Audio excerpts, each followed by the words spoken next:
Incroyable révélation sur l'Argus.fr, le prix de la Skoda électrique, la Citigo électrique du coup, à partir de 15 768 euros. Vous y croyez, vous? C'est encore moins cher que la Seat Mii électrique. Franchement, respect là, parce que franchement, le groupe Volkswagen, bravo, de proposer des prix si bas. Alors, ils ont quand même cet article. Peu de temps après Seat et sa Mii électrique, c'est au tour de Skoda de dévoiler les tarifs de sa citadine zéro émission, la Citigo électrique. Proposée à partir de 21 600 euros, celle-ci devient l'électrique la moins chère du marché. La guerre des prix fait rage dans le domaine des voitures électriques. Le groupe Volkswagen semble décidé à s'affirmer comme un défenseur du pouvoir d'achat dans ce domaine. Avec sa nouvelle triplette de citadines composée par la Seat Mii électrique, la Skoda Citigo et la e-Up.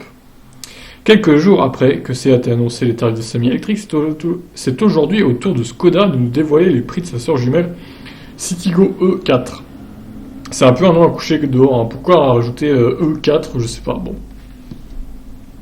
Cette dernière s'affiche ainsi quelques centaines d'euros moins cher que la petite espagnole, avec des tarifs démarrant à 21 600 euros en finition ambition, 21 900 euros pour la Mii en finition électrique. Avec un prix aussi bas, la Citigo électrique ne peut même pas bénéficier du bonus écologique maximum de 6 000 euros. Ce dernier étant plafonné à 27% du prix de la voiture et doit se contenter de 5 832 euros. Ce qui ramène tout de même le prix d'achat bonus déduit à 15 768 euros. En gros, honnêtement, c'est quasiment le prix d'une Lyon neuve, alors que celle-ci a 2 fois plus d'autonomie. Donc, je crois que ça va faire très très mal à Peugeot, mais heureusement qu'ils ont sorti la i208 là, parce que la Lyon, du coup, oubliez-la. Hein. Franchement, ça vaut plus le coup du tout. Là. De son côté, la Mii électrique revient à 16 000 euros, une fois soustrait le bonus de 5 918 euros. Concernant les e-Up, Volkswagen n'a pas encore communiqué sur les tarifs, mais il ne fait aucun doute que ceux-ci seront un peu plus élevés que ceux des Citigo et Mii.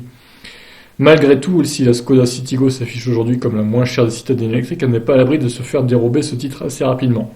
On pense notamment à la Renault KZ2 qui devrait faire son entrée sur notre marché en 2021 sous le badge Dacia. Oui, mais attendez, 2021 c'est que dans 1 an et demi. Donc d'ici là, les Skoda et les Seat, elles ont le temps de vendre, de faire plein de ventes, quoi. Ils sont bien gentils, Renault, avec leur truc là, mais si encore ils débarquaient en même temps l'année prochaine, pourquoi pas. Mais là, ils vont avoir du retard, quoi. Alors à moins qu'ils se bougent suite à cette annonce, ce qui serait bien. Mais là, ils vont se faire prendre des parts de marché à fond, quoi. Alors, alors oui, il parle d'un prix de 10 000 euros bonus écologique déduit. Moi, j'y crois pas trop pour ce Dacia KZ2. Ça sera plus autour de 13-14 000 pour moi, mais bon, on verra bien. Finition équipement Citigo. Alors, le premier niveau d'ambition de la Citigo i4 se montre correctement équipé, comprenant notamment dans sa dotation de série la climatisation automatique, les feux de jour à LED et anti-brouillard, la radio Swing 2 d'ailleurs, et la Lane Assist. Donc l'anti-franchissement des lignes, j'imagine. Alors, la finition Style facturait 16 870 euros bonus déduit, ajoute les jantes alliages de 16 pouces, le petit pack cuir volant à levier de vitesse et frein à main, ou encore les rétroviseurs chauffants réglables électriquement. Chauffant en plus, pas mal. J'ai même pas ça sur le Kona, moi. Ces derniers étant de la couleur de la carrosserie, tout comme les poignées de la porte. Et ben voilà, fin de l'article du coup. Ben écoutez, franchement, j'ai bien critiqué Volkswagen pour son Dieselgate, mais là, faut avouer qu'il frappe fort avec des tarifs pareils. Et je pense honnêtement qu'ils vont faire un carton avec leurs petites voitures, les e-Up, la Skoda Citigo et la Seat Mii du coup. Bon, la e-Up, ça devrait être la plus chère des trois, hein, vraisemblablement.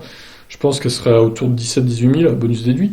Après, ça reste à confirmer, on verra bien, mais je pense que dans quelques semaines, de toute façon, ils vont nous révéler les prix. Et on en saura plus, mais là, les Seat et la Skoda, franchement, bravo. Ça fait des super citadines. Franchement, même plus que des citadines. Hein. Si vous avez 200 bornes à faire, on va dire aller-retour, elle les fait, hein, la voiture, il n'y a pas de souci, franchement. Donc franchement, c'est très très bien de leur part.